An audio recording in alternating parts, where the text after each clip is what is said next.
Short notes बहुत ज़रूरी है। जो भी आप लिखते हैं ना, जैसे एक कोई भी टॉपिक लिख रहे हैं, जैसे महिला वंदना सकते हैं, तो बहुत 1-2 पेज हो गया, लेकिन लास्ट में ना मुश्किल से हाफ पेज या उससे भी छोटा हम एक नोट्स बना लें। मेन पॉइंट करना क्या चाह रहा है, पड़ेगा। आपको पॉलिटी के लिए लक्ष्मीकांत थोड़ा बहुत पढ़ना ही पड़ेगा, क्योंकि इकोनॉमिक्स के लिए स्पेशली आपको आप डीप पढ़ना होगा। इसके लिए आप बीच उदाहरण है, you have to shift to the UPSC like mains, then you will able to clear it, तभी आप। हेलो दोस्तों, नमस्कार। स्वागत है एक बार फिर से एक नए वीडियो में। तो दोस्तों, अभी हम बीपीएससी लोक सेवा आयोग भवन के सामने हैं। अभी सर आए इंटरव्यू देकर। चलिए जानते हैं सर से क्या क्या प्रश्न पूछे जा रहे हैं। एक एक करके सभी चीज़ों हम जानेंगे, साथ साथ जानेंगे कि मतलब बीपीएससी की तैयारी कैसे करें, प्री मेंस इंटरव्यू सारी चीज़ें पर फोकस करेंगे। तो सर हमारी तरफ से और जो व्यूवर्स वीडियो देख रहे हैं उनकी तरफ से आपको ढेर सारी शुभकामनाएं। थैंक यू, बहुत बहुत धन्यवाद। और फर्स्ट ऑफ ऑल सर आपसे हम जानेंगे कि आपका नाम क्या है और आप कहाँ से हैं। मेरा नाम रजनीश कुमार हुआ और मैं नवादा डिस्ट्रिक्ट से हूँ। और सर ये आपका बीपीएससी यानी बिहार पीसीएस में कौन सा प्रयास है? ये मेरा पहला इंटरव्यू है जी। हाँ। और प्री और मेंस? ये मेरा दूसरा था। मेंस भी फर्स्ट है, मतलब प्री दूसरा है जी। और फर्स्ट मेंस है, फर्स्ट इंटरव्यू है। और इसके अलावा सर जैसे आपका मीडियम और ऑप्शनल क्या रहा? मेरा मीडियम इंग्लिश मीडियम है और मेरा ऑप्शनल ज्योग्राफी है। और सर इसके साथ साथ कहीं करंट में जॉब कर रहे हैं, अभी तैयारी चल रही है? हाँ, मेरे साथ साथ पीएचडी भी चल रहा है और मैं टीचिंग लाइन से भी जुड़ा हुआ हूँ।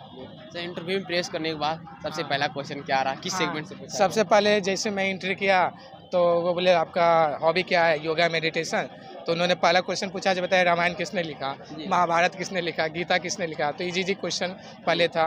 उसके बाद उन्होंने बोला अच्छा आपने पीएचडी किया है? तो बोले यस सर, अर्बनाइजेशन टॉपिक पे है। तो बोले अर्बनाइजेशन में आ गया, अर्बन प्रॉब्लम क्या है। तो मैंने बताया स्लम है, हाई डेंसिटी पॉपुलेशन, ये सब बताया। फिर बोला अच्छा नेशनल इशू सिक्योरिटी पर क्या क्या प्रॉब्लम है। तो मैंने बताया टेररिज्म इशू है, फेक करेंसी है, इलीगल है, ट्रैफिकिंग है, ये सब बताया। फिर एनालिटिकली मुझसे क्वेश्चन चला।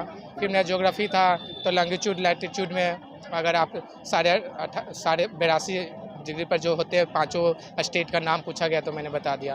उसके बाद पूछा गया अगर 11 यहाँ बज रहा है तो लंदन में कितना बज रहा होगा, तो मैंने 5.5 घंटा घटा के बता दिया। तो फिर मुझे वुमेन इशू पे पूछा गया। हाँ, ये सब क्वेश्चन क्या रहा सर?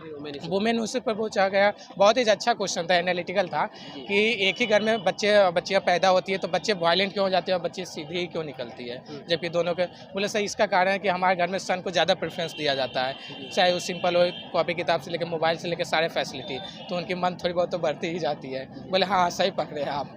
तो फिर बोले और कारण, बोले और सर इन्वायरमेंटल प्रेशर। 10 के बाद ही हम लड़कियों पर ध्यान देते हैं कि हमारी बेटी कहाँ जा रही, कहाँ आ रही, लेकिन बेटा पर इवन 10th ग्रेजुएशन कभी देखा नहीं जाता है। सोचते ये तो बच्चे हैं, तो लड़के हैं, तो इसका environmental pressure, peer pressure, society pressure, ये सब इफेक्ट पड़ता है। तो बोले अच्छा ये सब क्वेश्चन था। और कोई कंडीशनल देकर क्वेश्चन सिचुएशन पे एसडीएम डीएसपी बनाकर आप? हाँ, उन्होंने एक क्वेश्चन पूछा था कि मुझे नवादा डिस्ट्रिक्ट पर, कि आपको नवादा डिस्ट्रिक्ट में भेज दिया गया, तो अगर वहाँ का नक्सलिज्म इशू को आप कैसे टैकल करेंगे, इस क्वेश्चन पे था। सर उसका रिप्लाई आपने क्या दिया प्लीज? हाँ, मैंने बताया कि से नक्सलिज्म जो प्रॉब्लम है सिर्फ वन साइडेड प्रॉब्लम नहीं देखना चाहिए, उनके साइड से भी देखना चाहिए। इसके लिए एक चक्रव्यूह मूवी सबसे अच्छा एग्जाम्पल है। तो उन्होंने बोला हाँ चक्रव्यूह मूवी, तो दोनों साइड को अगर हम देखें, उनको मेन स्ट्रीम में लाया जाए तो वो सॉल्व किया जा सकता है। साथ साथ जो अभी ऑपरेशन चलाया जाए उसे मैंने बता दिया, तो बोले कि अच्छा ओके सर। और भी जैसे इंटरनेशनल रिलेशन से सारी चीज़ें? हाँ, इंटरनेशनल रिलेशन से अभी गाजा स्ट्रिप, जैसे इजराइल पैलेस्टीन इशू चल रहा है, तो गाजा स्ट्रिप के बारे में पूछा गया कि वो किसके कब्जे में था, अब किसके कब्जे में है, गाजा स्ट्रिप के क्या पॉपुलेशन है, उसकी डेंसिटी क्या है, ये सब पूछा गया था।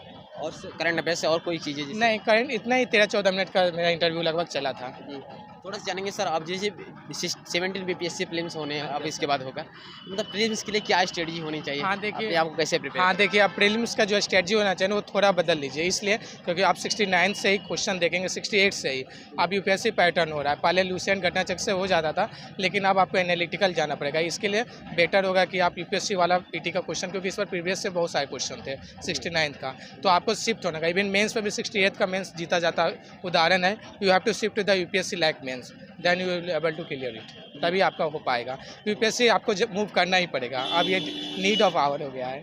और सर जो आपने कंटेंट प्रेफर किया था, जैसे जो स्टैंडर्ड बुक है उससे बताइए सर, प्रीलिम्स के लिए स्पेशली। हाँ, तो प्रीलिम्स के लिए जो हर चीज़ का अलग अलग बुक है, आप तो करना पड़ेगा, अगर नहीं भी करे तो। पहले तो लूसेंट घटनाचक्र से हो जाता था, लेकिन आपको जैसे हिस्ट्री के लिए आपको बिपिन चंद्र जाना ही पड़ेगा, और आपको पॉलिटी के लिए लक्ष्मीकांत थोड़ा बहुत पढ़ना ही पड़ेगा, क्योंकि इकोनॉमिक्स के लिए स्पेशली आपको आप डीप पढ़ना होगा। इसके लिए आप विजन मैगजीन का क्वेश्चन या विजन का जो टेस्ट सीरीज होता है उसको लगा के आप इकोनॉमिक्स सारे क्वेश्चन को कर सकते हैं। मतलब कॉन्सेप्ट क्लियर हो, आप मुनाल सुन के भी कर सकते हैं क्लियर।